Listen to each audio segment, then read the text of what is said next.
Most of the world's superpowers have nuclear weapons right now. Is that true?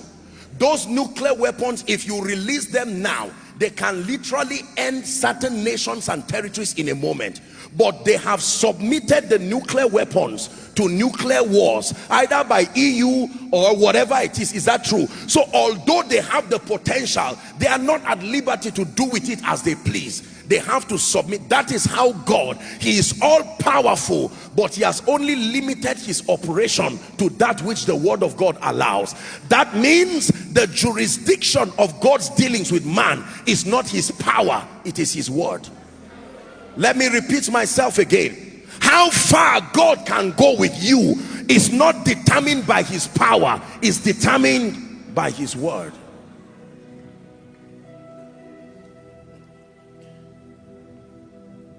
Let them have dominion.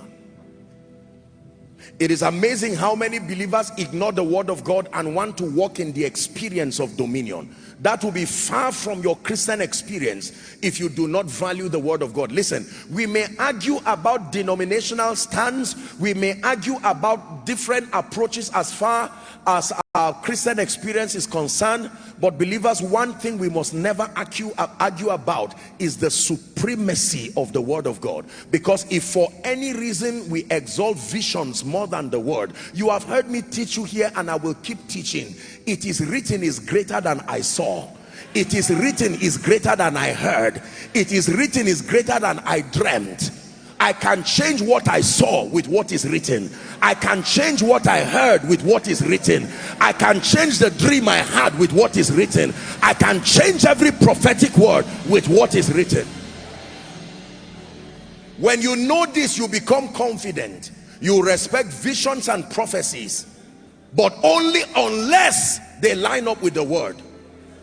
So if you have a vision today that I'm going to die, you may not be lying. That may be the preparation in the realm of the spirit, except for the fact that, you see, at the point of execution, that's when dominion is displayed, not the point of planning. No, there are many things we have planned in various nations, but the wherewithal to execute, we aborted several projects. The ability to execute that which was planned is where dominion comes into place. So it is true that the devil may want to kill me tomorrow, any day, whatever it is. That is not even news. You don't even need to be a prophet to know that. Is that true? Why do we remain? Because it is written, I know whom I have believed, and I'm persuaded that he is able to keep that which has been committed unto him against that day. The question is, has this been committed to him? Are we together? Otherwise, you will live a life of unnecessary fear and headache that will translate into all kinds of sicknesses that the hospital will not be able to diagnose. Your confidence should never be just because Joshua Selman said, I have taught you this. You only believe Joshua Selman if what he has said is consistent with that which is written. Let's remind ourselves again. Shout, it is written. Let the devil hear you. Say, it is written. This is the badge and the symbol of everybody who must walk in dominion.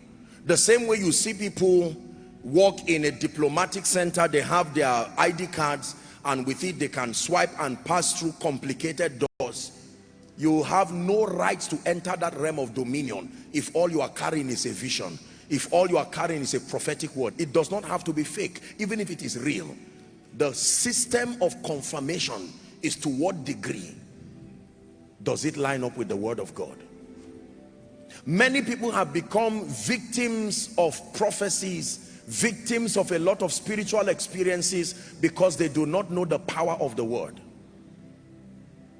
I've taught you this. So if you sleep and you have a bad dream, a terrible dream, and in that dream you see yourself dying or something negative, by the time you get up and agree with that dream, you have empowered it to manifest. That dream is at the mercy of your action.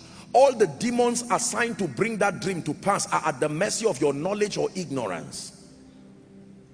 So the devil, knowing that you may not know enough, he will now use fear.